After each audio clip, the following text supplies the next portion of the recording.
देखो गाइस, पिछला एपिसोड जहाँ से खत्म था उसके बाद का सीन दिखाया जाता है, जहाँ पे हम देखते हैं कि हमारा जो मेन कैरेक्टर होता है कुछ खोज रहा होता है, तो उसे वो मिल जाता है और बोलता है कि 25 मार्च। तो फिर हमें बाहर का सीन दिखाया जाता है और हम देखते हैं कि एक कंप्यूटर में कोई सर्च कर रहा होता है, how to travel in 15 days. जैसे ही हम देखते हैं कि वो बंदा, हमारा मेन कैरेक्टर, सिगरेट खाते हुए वो ये सब सर्च कर रहा था, तो फिर वो सोचता है कि हाँ, उस लड़की को किडनैप करके कहाँ ले गए हैं। तो ये सब जो कांड था, ये हमारा मेन कैरेक्टर साउथ कोरिया में एक कैब में बैठ के कर रहा था।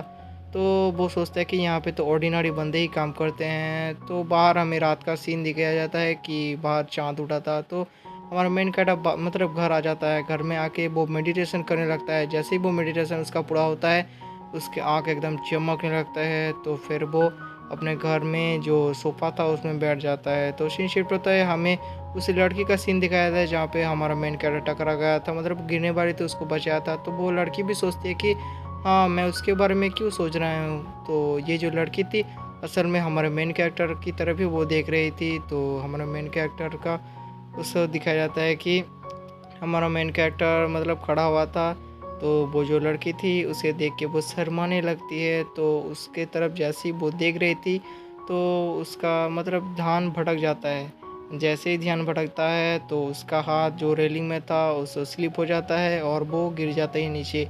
तो ये सोच के ही वो शर्माने लगती है। तभी वो बुक खोल के देखते हैं कि एक लव लेटर को जो वो हमारे मेन कैरेक्टर को देने वाली थी। तो सीन शिफ्ट होता है, हमें चैंग नैनो मतलब हमारा मेन कैरेक्टर के बारे में बताया जाता है कि वो मर के इस बच्चे के शरीर में आ गया।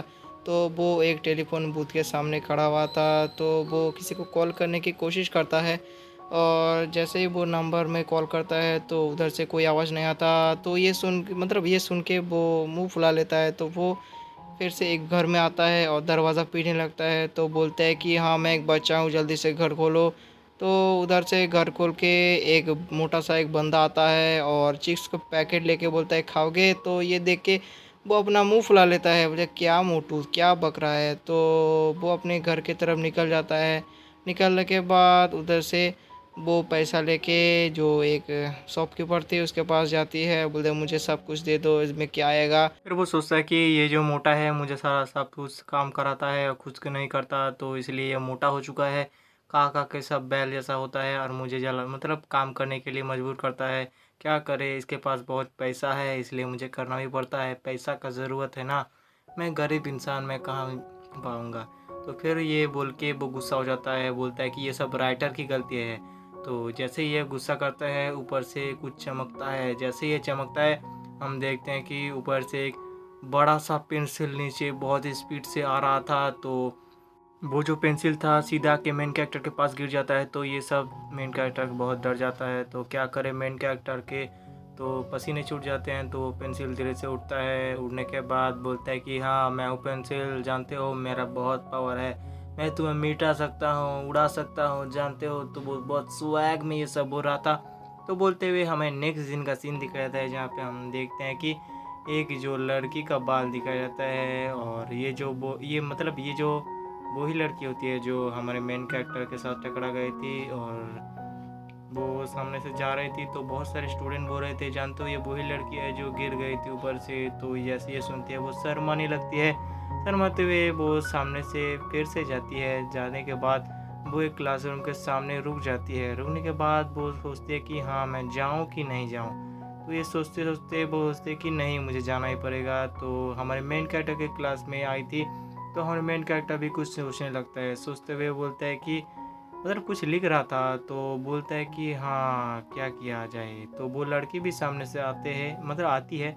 आने के बाद वो हमारे मेन कैरेक्टर भी नोटिस कर लेता है और ऊपर देखने लगता है।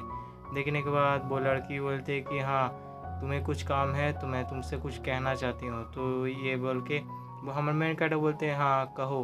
तो वो लड़की बोलती है कि मतलब नर्वस हो जाती है। नर्वस होने के बाद वो शर्माते हुए बोलते हैं कि नाम सॉरी बाबू मैं एक्सेप्ट नहीं कर सकता ये लव लेटर। तो ये सोच के अमर मेन कैडा बोलता है कि अच्छा ये तो टीचर की बेटी है, एटीट्यूड तो होगा ही। तभी वो बोलते हैं कि ये सब पढ़ने लिखने का उम्र है, ये सब लाप फाप की उम्र में नहीं आए हैं हम।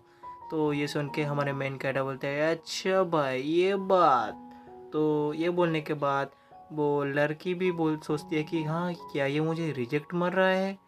तो जैसे ही ये बोलती है तो हमारा मेन कैरेक्टर उठ के बैठ जाता है और बोलता है कि ठीक है अच्छे से स्टडी करो। तो यहाँ पर ही हमारा एपिसोड ख़त्म हो जाता है।